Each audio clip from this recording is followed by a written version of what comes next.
Welcome, everyone, to Around the ACL. It's Michelle Thompson here with Trey Ryder and Wally Kassler. And sorry I couldn't be here last week. I spent a couple extra days in Vegas, so we had some fun there. And I am back. So I will not be there this weekend, though, in Minneapolis. Trey, are you going to Minneapolis? I am going to Minneapolis, so I will Oh, be okay. there. Okay, cool.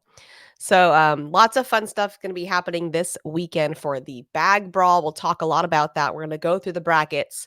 We've got some news around the league, and then we're going to play high or low before we close out the show. Wally, you're already there, right? Yeah, I got in yesterday, came straight from Georgia. That was a nightmare in that airport. I mean, I didn't think it'd be that bad being on the holiday, but it was chaos. Babies getting pushed over, people in wheelchairs getting stuck in the tram, and then just delayed flight. Like I landed and got the notification that my next plane was boarding. So I can't run, but I did my best. Got to the terminal, and they're like, we're waiting on 10 other people too, so we're fine. So I'm like, all right. So and we finally fly in, and there's just lightning storms, hail, everything happening here. So we couldn't get our luggage because the workers were forced to stop unloading the luggage off the carts, and it's just been chaos. So I took all of yesterday and just slept. So I'm feeling pretty good today. I like the area we're at. We're gonna go hit up a Twins Royals game later, so we're gonna have some fun and kind of enjoy it before the madness starts tomorrow. Well, that'll be fun. Atlanta is an airport I try my best to always avoid. I will literally pick flight times I don't like as much just so it doesn't go through Atlanta. Yeah. I made a post, and Noah's doing his best to defend Georgia, and everyone's like, "Come on, dude! Like Atlanta airport and Atlanta traffic is just terrible." Yeah. Oh, yeah. Yeah, that's what I've heard. All right, Trey, when do you make your way over? Tomorrow, fly out tomorrow, so I'll get there, get settled in, and then 4 days of nonstop action. So it's my first time. I've been saying this is a check off the box state for me. So I've been to just about every major area of the country, and like two of the big ones I felt like I hadn't been to yet was the Twin Cities and there in Minnesota, and then also Colorado and Denver, the Denver area. So I already got Denver checked off earlier this year with the Cornhole Mania, and now I get to check off Minnesota as well as another state that I have been to. So I'm looking forward to it. So you're in charge of the schedule. People are trying to figure out where we're going next year. Just get Trey's list. Yeah, exactly. Where else is Trey? Well, there's not much left now. Now it's like Idaho and Montana and like North and South Dakota. So there's not many left. So Wally's done a Dakota, one of those, right? Yeah, I think they're the same. I don't know. They're both basically South Canada for me. So. I think they're the same. All right, no offense to people who live there. We don't know. But yeah, it's gonna be a lot of fun. So it kicks off May 30th, goes through June 2nd. That is in Minneapolis, as Trey said. The live stream schedule is going to start off on Thursday with Shootout Singles at 4:00. This is all Central Time. Friday, Pro Women's Doubles at 11 and Pro Singles at 3:30. Saturday, Pro Teams 11:30 and Pro Doubles at 3. And Sunday, we'll finish it off with Shootout Doubles at 10. And those can be found on all the social media networks, ESPN Plus, ACL Cornhole TV. So tune in, and we'll be 2 courts, right, Wally? We got 2 courts. Yep, 2 courts in action this week. I'm excited. So there I believe we got myself and Jake on the ESPN, and then Allison, and we're testing somebody out on the socials. So should be fun. Get your 2 screens ready. I know I always have my TV and then my laptop in front of the TV so I can catch all the games. So it should be a good time. News around the league. We had some state championships that occurred over the weekend. California State Championships, singles winner Ethan Farias, Emax, who's been on fire lately. Doubles, Ty Morris and Spencer Fabianar. In Oregon, Candler Bag took down singles. Doubles, Jason Elliott and Justin Dermody. Hawaii, singles, Keola Smee, and doubles, Alyssa Calvi and Charleston Kepa. And then the Mid-East Conference, singles was Logan Dupler, and doubles, Gage Landis and Austin Kibble. Trey, what do you think? Yeah, interesting lineup of players there. A bunch of amateurs listed among there, right? So it is the pro season, but I know there, it wasn't don't take away too much from some of those players. And this is about that time when we really start to see who is going to be the most consistent near the top that's going to be there and be an ACL Pro prospect for next season. So as we look at the list, there's some there. There's some that might not make it because of those, being a U18 player. So it's interesting to see how some of these will factor in and be a part of that pro season next season, especially as we look at people like Logan Dupler. That's someone that's been at the top of the list. I saw a nasty bar of soap for the win in one of the games, or maybe it wasn't for the win, but it was. I don't think I've ever seen a bag launched so far in a bar of soap. It wasn't just a, it was a full washing that thing went, flung across. Really rubbed it in. Yes, exactly. So. But yeah, I mean, we keep seeing this Emacs kid now over across the country, and so the question I always have for these young players that come out of nowhere is can they sustain it, right? Because so many times we see these top youth players, surge to the top, and then once they get some level of expectation, it's a lot of times hard to maintain that level of success time and time again. So. The youth movement continues to show up in full force here, and we'll see if they can continue to ride the wave. Interesting is that usually when I'm reading the names for news around the league at the different places, it's usually a singles and doubles. The same person wins singles and doubles. Interesting to see that we didn't see that with this week's. Wally, any thoughts on the winners? Yeah, I mean, you kind of focus on the youth again. You see the youngsters come out. Emacs out of nowhere last open. I think Nick came up to me like, you know who Emacs is? I said no, and then I had no choice but to learn who he was as he continued to make his way through every single bracket, singles, doubles, juniors, didn't matter. So he's someone that's definitely on the radar. And we look at the junior division right now, I believe only one, if I'm not mistaken, Trey, Ryan Wiedenfeld's the only one that's going to age out. So I'm not sure what the youth is going to look like next year. But it's going to be interesting to see who fights for possibly that one spot to earn their pro card. And I don't know, it was like 2 years ago, I think, Trey and Anthony, they were saying the West is garbage. There's nobody out in the West. They all suck. And now you look at it, I got all these names that are popping up. Ty Morris, Spencer Fabian, our Emacs, Candler Bag, the Calbys out of nowhere. So, I mean, is the West finally here, Trey? I mean, are you going to give them some respect now? I might have been paraphrasing a little bit. It's actually word for word. I would have told someone straight to their face that they're garbage. So you caught me right there. So I mean, maybe look. It's got to require some level of sustained success at the top. We've had. I think it's a different level of expectation for the West Coast now, right? For all it was can you compete? Well, then they competed. Then it was like, can you win tournaments? And now they've had instances in which they've won tournaments. I mean, we just saw Tony Forbes win a pro event. Now it's, do you have a consistent top 10 player? I mean, shoot, the state of Texas has got what, 5 of them, right? Can you have someone that is time and time again competing at that top level? That's the next step for the West Coast. You need to have someone that continually is up there. Is it someone like a Candler Bag, right? We've seen Candler now win an open. He's been there near the finish line in an open singles event as well multiple times throughout the season. Can he be the one to do that and be finishing near the top? And specifically with the state of California, maybe at some point it's someone like a Tony Forbes or a Spencer Fabian, right? I still think they have some growing to do in order to become that type of player that I think the West wants and needs them to be. So we're getting there, Wally. We're getting there. No longer garbage. No longer straight garbage, as he says. Okay. It's looking up for us here on the West Coast. We are going to go ahead and get into our bracket. So we're going to start with Pro Shootout Singles. And we're going to go with the bracket A, which is Jeremiah Ellis's bracket. So we'll bring that up here for you. Oh, nope. That's not the right one. Fooled you. Yeah, just kidding. One moment, please. Why am I threw Michelle a curveball when I said she needed to drive right before the show started. In my defense, it reordered them here when I go to select it. So there we go. Hey, look at that. Nailed it. All right. Trey, talk to us about bracket A. All right. Well, if you are tired of hearing about Jeremiah Ellis, I got bad news for you because I don't know who's gonna stop him on this side of the bracket. I mean, maybe this is what I talked about before when we were going into Cornhole Mania, right? I talked about someone that may match up well to Ellis, maybe someone like a Chris Kingsbury, and that's where I got my little clip got taken out of context where I said Chris Kingsbury is annoying. So Damon Dennis is annoying cut to play against. So I even set it up there for people to properly cut it. So Damon Dennis could provide a little bit of irritation to me in match number 81.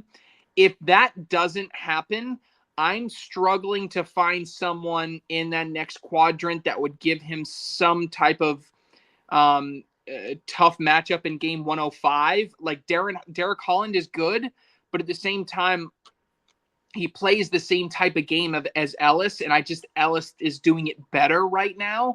Then I look down into the bottom section of the bracket. Joe Niestead could be up and down. Scheibner can be up and down. Birchfield has been really good recently. But to be honest, guys, if I'm at least looking on the left side of the entire bracket here in bracket A, I'm just not seeing a ton of obstruction for Jeremiah Ellis. And I just think the number one player continues to roll. Unless I see something else, I'd have to look to the right side of the bracket before I'd even see someone that could possibly match up. Before we get to that, Wally, any thoughts on the left? Yep. I'm pretty much right there with you. I wrote down the bracket looks like it's basically Jeremiah Ellis versus Trey Birchfield on the left-hand side. We see Jeremy Frazier there. He does have some shootout, success along with Noah Almanza. They're both lined up in there. That was in the doubles format, though. I'm right there with you. And Damon Dennis being able to put up the fight. Derek Collin was the other name that stood out, but look, he just runs the bags. He's not going to force Jeremiah to miss some shots, but he might be able to take advantage if Jeremiah misses on his own. But I like the path here for Ellis to basically finish off his singles standings that he needs. I mean, this is his bracket to lose. All right, moving over to the right, Trey. Yeah, and even as we look, I said, okay, if Jeremiah Ellis is the 1 seed, who's going to be the 2 seed in his bracket? And again, I feel like this is not – I mean, I don't want to, rain too much on Ian Cripps's parade, but to me, this is someone that had their best finish ever in order to get this type of seed and was a little bit out of character in how they would finish at a tournament. Now, great, they won, they earned it, and that's great. But when I look at Jeremiah Ellis, if I have an option to play Sammy Soto or I have an option to play, Fisher Hamilton or Gavin Cano, and I got to play Ian Cripps as my 2 seed, that, it doesn't set up well. Now, I will say that we've seen Matt Guy have real big success recently and had some success in, against Jeremiah Ellis. They were neck and neck all the way to the end, and Jeremiah Ellis had to put on this epic comeback to get his first title. Matt Guy has been throwing better. We saw him right at the fringe of making TV, especially in singles. Made a couple dumb decisions in shootout singles that prevented him also from going far in that event as well. So Matt Guy could be the one that I see make his way into maybe that bracket final. Chris Roybal will certainly have something to say about it in that front. But if it's not Roybal and it's not Matt Guy, I mean, do we see a deep run from an amateur like Jaden Ellis, who, sorry, Miranda Corey, you had a nice, really, really good start to your season. Sorry, we got to reward you with 55 seed Jaden Ellis. But, in the end, I think this is a good path for Matt Guy as well. And I like him on this side of the bracket. Wally? Yeah, I'm right there with you. I got Ellis versus Matt Guy early on the right-hand side. You do have to mention Chris Roybal's success, especially in shootout format. He's been right there both times. I'm actually kind of shocked to see him as a 3 seed. Like, I figured he'd be a little bit higher off of his success, but this is overall single standings. The other one in there that might make some noise, Kyle Malone. I've seen some pretty good things from him this last weekend. We were battling the wind quite a bit out there in Georgia, but he's not going to have any of that here. So kind of look out for Kyle Malone, Jaden Ellis, Matt Guy, and Chris Roybal on the right. All right. Next up, we have bracket B, and bracket B is going to be Gavin Cano. That's a fun one. Yeah, this one, Meesh, I feel like is a little bit different. I think there are a couple more names that could provide some obstruction for Cano. The first of which is going to be Caden Allen. Now, I'll admit, I've been disappointed by Caden Allen thus far this season. Given what his success was as an amateur, we were talking about him being Rookie of the Year type of candidate. He wouldn't be anywhere close to my ballot. He might not even be in my top 10 as far as rookies goes. Now, that might be a little bit harsh, but at the same time, he just hasn't been there. He hasn't been the Caden Allen that we've seen in the past. But if he puts it all together in match number 81, that's absolutely a formidable opponent to go up against Gavin Cano. Then in the next section, we see a former world champion in Jordan Power. We have perpetual top 10, got to be in there, Alan Rawls. We have Cheyenne Bubenheim, who can obviously run bags and push through at a high clip. So Gavin, I still like his path to get through match 105, but what I would say is if he is not really playing at a high level like he should, if he's not, crisp and he is not hot or at that point, he could be taken down in this section. Now, if we look down into the bottom section, this is where things start to heat up a little bit, right? We talk about Justin Burton Jr., Ryan Windsor, and now addition to that, Mark Richards, all in the same quarter of an entire bracket.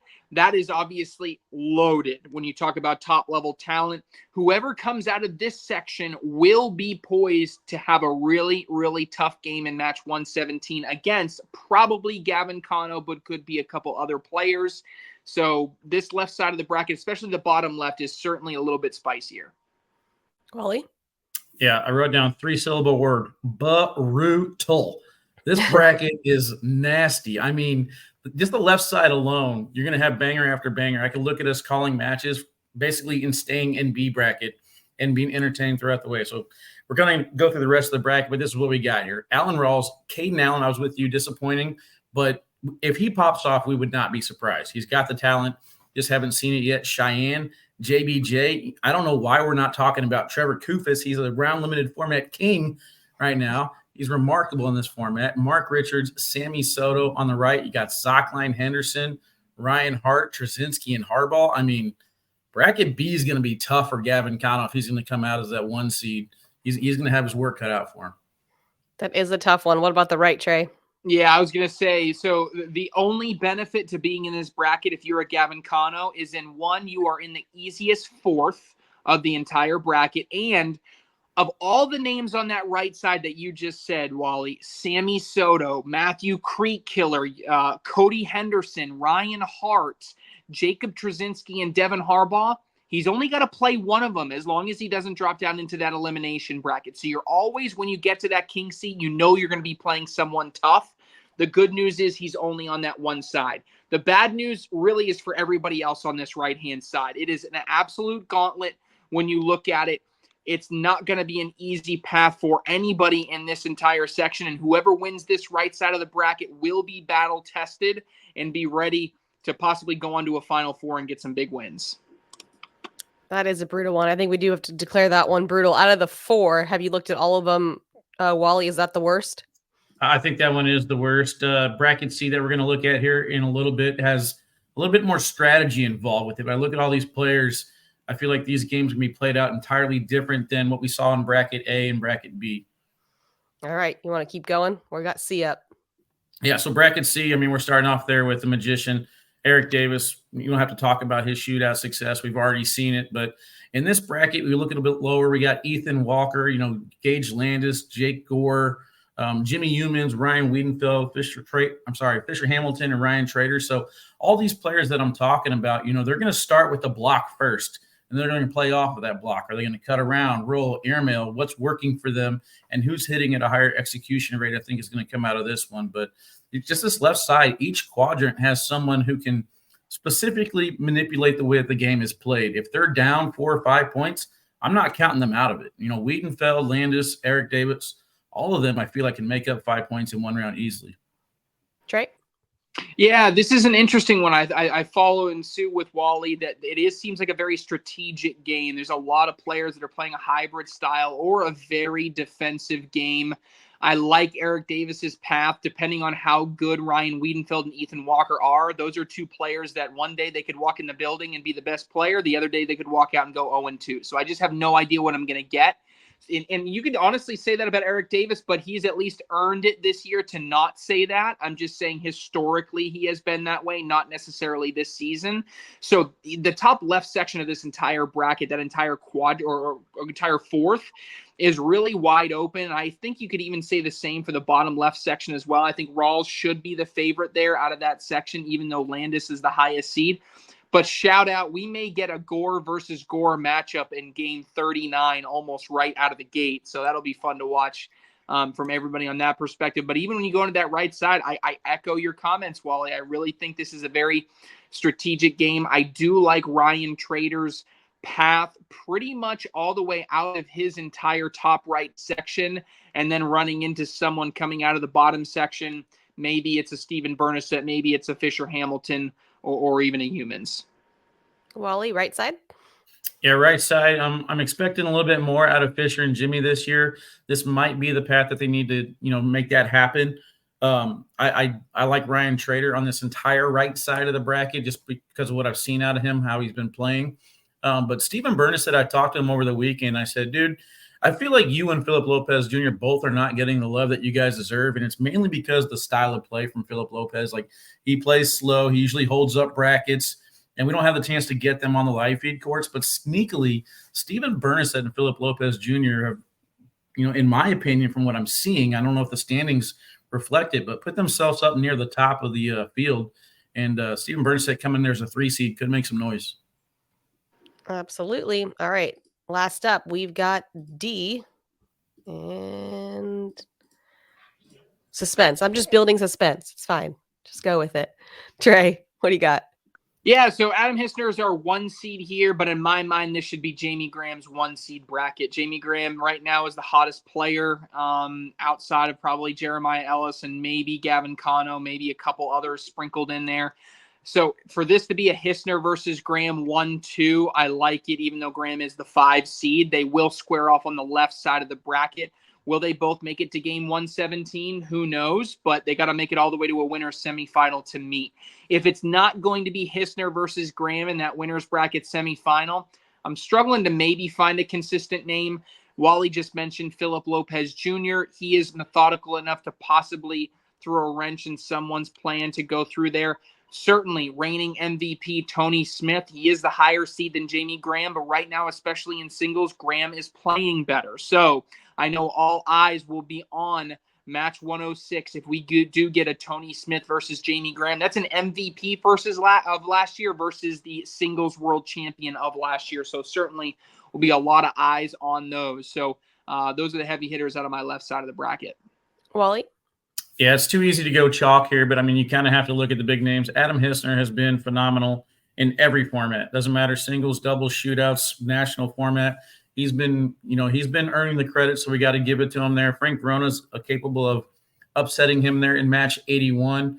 I talked about Philip Lopez Jr., but it does seem like we're kind of all shifting towards Jamie Graham right now in any type of format, especially in singles.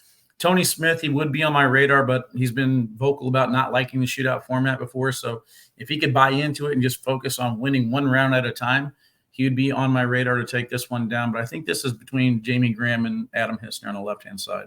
What about the right side, Wally?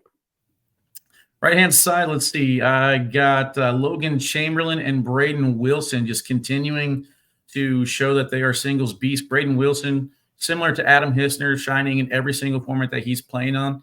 He really wasn't on my radar coming out of the open season, but whenever he got to these pro events, Braden Wilson is playing well above his age. He's mature. He understands it. He is executing all his shots, whether it's the rolls, the cuts, the airmails, whatever. Vincent Frisch, we don't really get to see too much out of, so that could be a tough second match for him there. Alec Ryan, he's hit or miss. He's got times where he could be the best player on the planet. But Chris Kingsbury showed me some things this last weekend. I just don't understand Logan Chamberlain. It looked like he just didn't care about singles for the whole time we saw him, and now he's a singles beast. Caleb Batson, I'm kind of with you as like the Caden Allen. It's kind of underwhelming, especially because of all the hype that we've heard. If he graduates, look out for Caleb Batson. He could be one of the best players on the planet. I'm still waiting to see that break through. Logan Chamberlain and Braden Wilson on the right-hand side for me. Trey, finishing up the right. Yeah, not much to add there. Wally got a lot of it, but I want to reiterate, Caleb Batson, for me, it's jarring to see a 30 seed going into next to his name in singles, going into the third national of the season now. I believe this is his breakout opportunity, and I think it's a really good one because he's going to have to go against Logan Chamberlain. That is not an easy game. However, if he can beat Chamberlain, he essentially gets the 3 seed path the rest of the way through the tournament. And he's going to have to beat players that he is used to playing against. He would eventually have to play Eddie Grindersleeve more than likely, unless someone else from that section takes him. Then, does he play against Braden Wilson coming out of the top section of the bracket? These are all people he would be comfortable competing against and getting back into form, making his way through the bracket. I like Caleb Batson to get back on track, especially in this bracket. Well, he needs it because then if he could drop obviously one of the previous events, and then we could see that number improve quite a bit. All right, next up we have national doubles. So we'll take a look at those brackets. The first bracket is going to be Jeremiah Ellis's bracket. As Trey said earlier, if you're tired of hearing about him, this is not the place to be. But yeah, him and Ryan Hart are going to start off bracket A.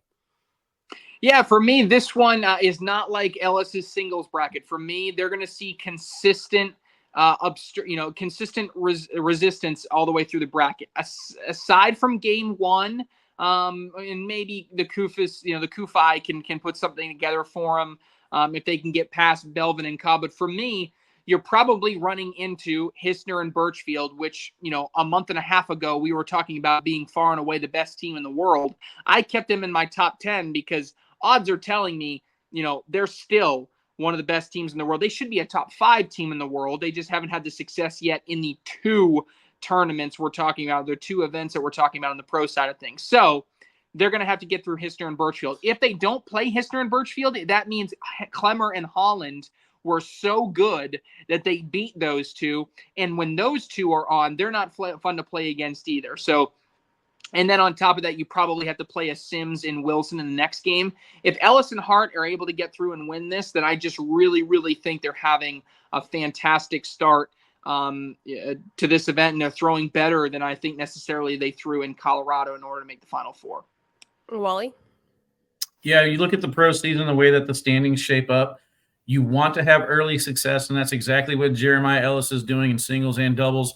Him and Ryan Hart have earned the 1 seed, and if they get past, first of all, if we don't get an all-Cobb match 41 right there with Tyler and the Tubby against Tyson Cameron, that could be really fun. I think it's going to be Ellis and Hart against Hissner and Birchfield. So like you talked about, the top number 1 team versus what we thought would be the overall number 1 team with Adam and Birchfield. On the right-hand side, though, it's kind of up for grabs. It gets spicy really quick.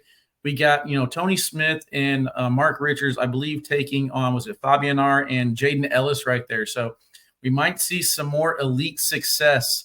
We saw it in the shootout format, but if Ellis and Fabianar can upset them, I like their path, getting to possibly Kingsbury and Rawls or Eddie and KB. I mean, there's some strong teams over here on the right-hand side. So Ellis and Hart putting themselves on the left, that's where you want to be. And then what's the number 2 seed? Was that Soto and Gore, I think? Yes. Yeah, Soto and Gore right there. Their next matchup could be Humans and Foster. So right-hand side gets spicy pretty quick, but left-hand side is where you want to be. This is 221, so a little different. I think it's different. I don't know what you think, Trey, if an amateur team can come and do it to the 21 format.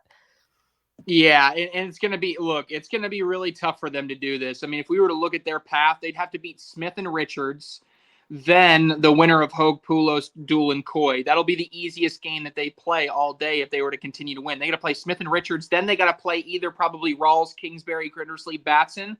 Yikes. Then they probably got to play Gore and Soto. Yikes. Then they probably got to play Ellis and Hart or Hissner, Birchfield, or whoever else. Not fun what I want to play against if I was them. Overall on this right side is not easy. It is a very brutal bracket. Grindersleeve and Batson, if you're going to bounce back and be the doubles world champion that you were last year, you're going to have your best tournament of the year so far to do it. Which they can do. They said they start slow, so we are officially in the next section, right, of the Nationals. This would be the time. All right. Bracket B, Trey. All right, bracket B. So Frisch and Cameron, look, I mean, I don't want to take anything away from them, but they're certainly a surprise to be up there in the top 5, never mind being the number 1 seed in a bracket. So when they're at least a little bit of a surprise, I'm looking for a team that can steal that one path, if you will, towards the center of the bracket.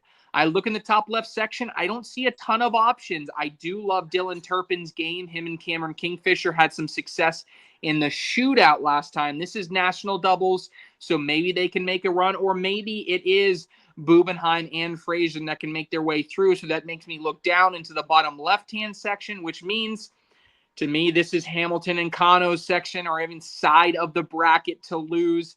I think they should be the heavy favorites to take down this entire left-hand side of the bracket and make it all the way to the king seat based on this lineup that I'm seeing. Wally? Just other than saying ditto, I guess I'll dive in a little bit to Matt Wilson and Mason Trader. I do have to tip my cap to them for their performance in Windsor, Colorado. So earning themselves another chance at this bracket. Tough first-round matchup here with Hamilton and Kano. I think they're the favorite to come out of this left-hand side. I do want to give credit, though, to Frisch and Cameron because we don't see them much together, and they're on opposite sides of the country. So for them to just basically show up and then put on a performance that they're doing so far this season, you have to give them a little bit of extra credit. Jeremy Frazier seemed like he traveled a little bit more last year. Cheyenne, I see all the time. Cheyenne looks speed and peak performance, but Jeremy Frazier's the question mark. I got them possibly upsetting this top quadrant, but I think Hamilton and Kano's path to at least take down the left side of the bracket is pretty nice. What about the right, Wally? Right-hand side, starting right there at the top, Derek Holland and Alex Rawls, they're going to come out as your 2 seed. I really don't see too much resistance from them, depending on which version of Cody Henderson that we get. We've seen remarkable Cody Henderson, and then we've seen I haven't showed up for a long time Cody Henderson. So which one are we going to get out of that one? Rawls, Holland, Graham, Modlin on the right-hand side. They're coming in as it looks like the 3 seed. I like this path for both of them. I don't really see too much resistance on the right side of the bracket. If I was going to put myself voluntarily anywhere, it's going to be B bracket, right-hand side, cross my fingers. Trey? Yeah. I was going to say, I mean, Modlin and Graham, I really like this path. If people are continuing to be doubters, it's not a tournament you're really going to want to watch then, because I think Modlin and Graham can go on a deep run here. If I'm looking for someone other than Holland and Rawls on that right side of the bracket to provide some resistance, it would be Mike Ferreira and Damon Dennis. Again, the methodical play by this duo can cause issues for some people. The problem is being methodical isn't going to screw up Modlin and Graham just because they're methodical themselves. So overall, I think this is probably, if there ever is a winnable bracket here, it is in bracket B, but I still find Hamilton and Kano to be the heavy favorites. Yeah, love what I saw at Dennis and Ferreira at the Colorado Open. Dennis getting vocal, and I love it. And hitting all the shots. Let's go. Damon Dennis. Way to adapt. Beer mills. Everything. All right, Wally, take C away. All right, C bracket might be some youngsters to lose. I mean, Alex Hicks and Ryan Trade are a little bit below there in the 4 seed. I think probably have the best path. You never know what you're going to get out of Trzynski and Halbert. I mean, you know, Trzynski, he's been dealing with some mental issues, it seems like, on the court. He came to us before foot foul gate and basically said, hey, I just want a clean slate. I don't want any drama. I just want to play bags. And then 3 foot fouls and boom, here we are inserted again. But I think that's actually going to help him because the conversations I've had with Trzynski one-on-one, he kind of understands what to do, but he's just so fired up. It takes him a little bit longer to process how to get there. You know what I mean? But I think having this little bit of break since Windsor, he's going to get his mind right. Tanner's coming off of some wrist thing. I saw him in a brace last time, but I like Hicks and Trader coming out of this side to take on the 1 seed. I believe that was Davis and Sorrells. But I'm going to keep my eye on, you know, not only Austin Waskow and Quinn Reeves. Quinn Reeves has been having some success, and we're up in his area. Austin Waskow looks lights out on broadcast. I believe that was teams.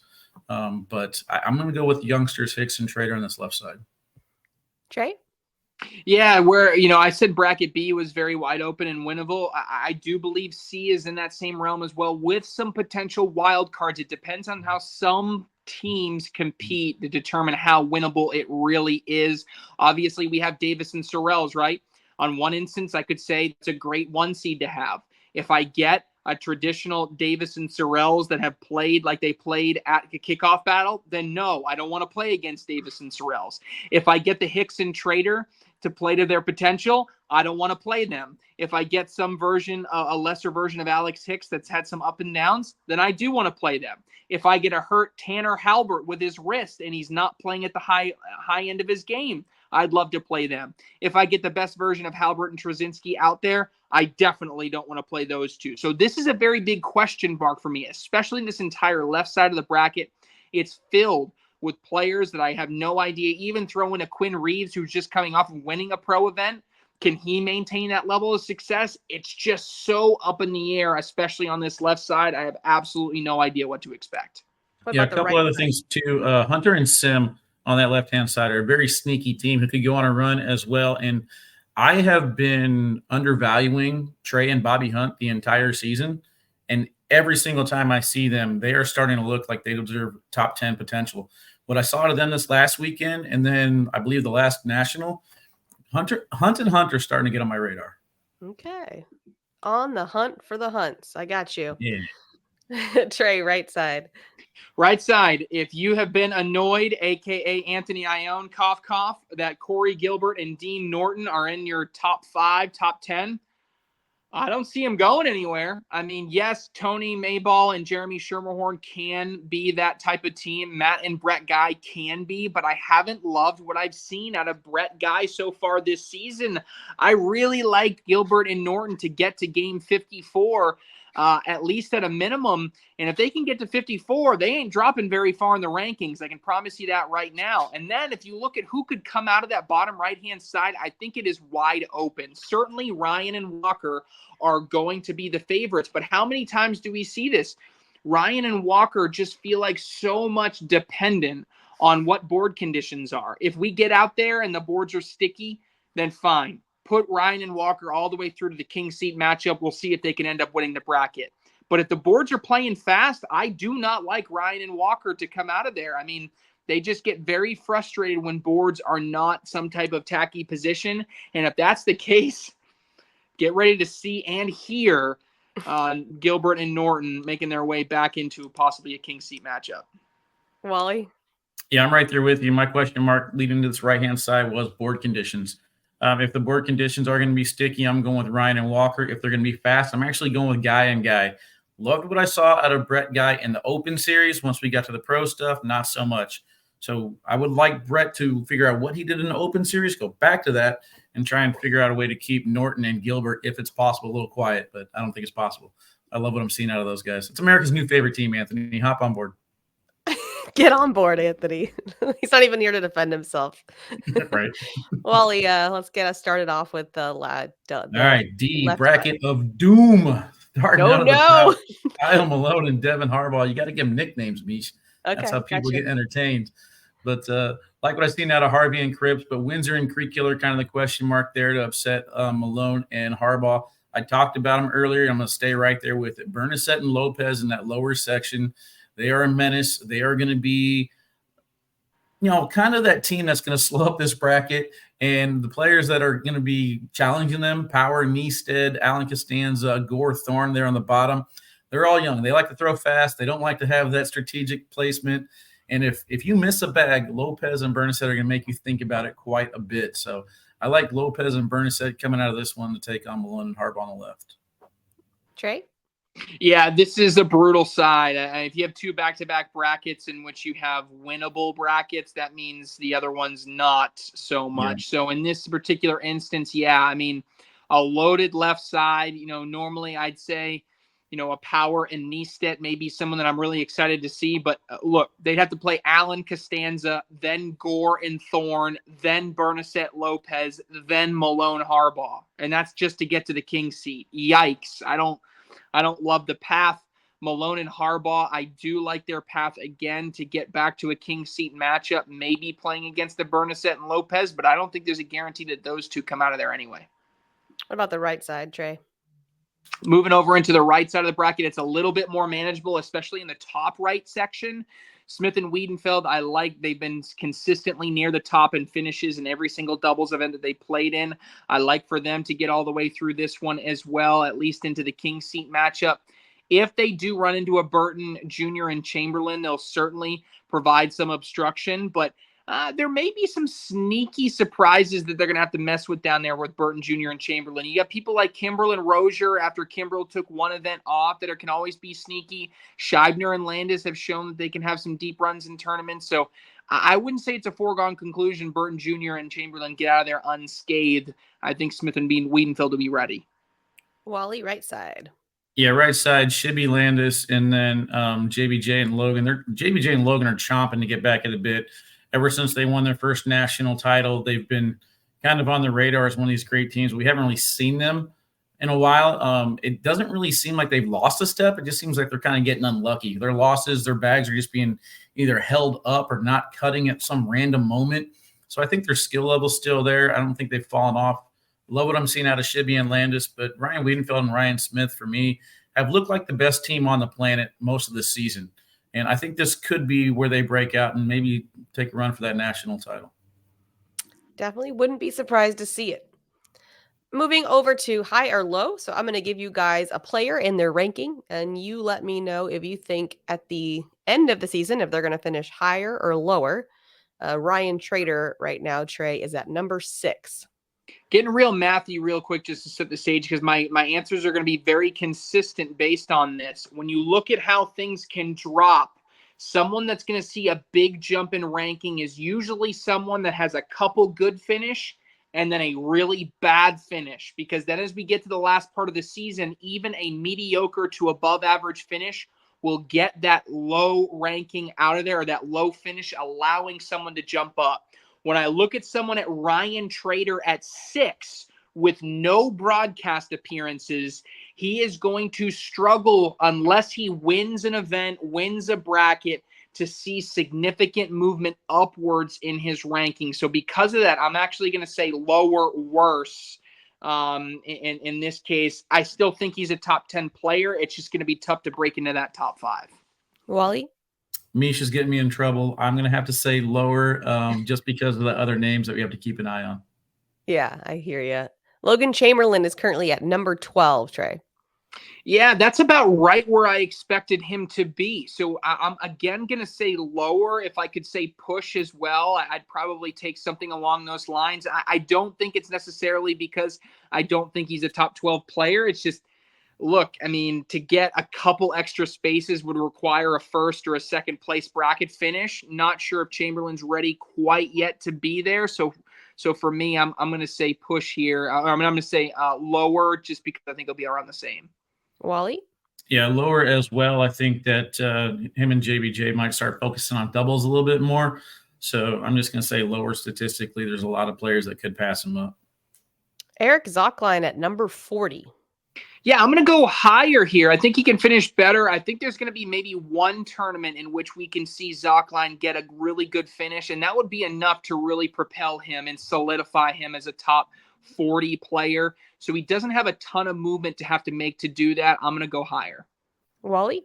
Yeah, higher as well. I like what I'm seeing out of Zockline this year. He's continuing to put bags in the hole. He's having fun again. I mean, it kind of looked like he took a little step back as far as his fun department goes earlier on, but now we're getting back to seeing the Zockline that I'm used to, so I'm going to go higher.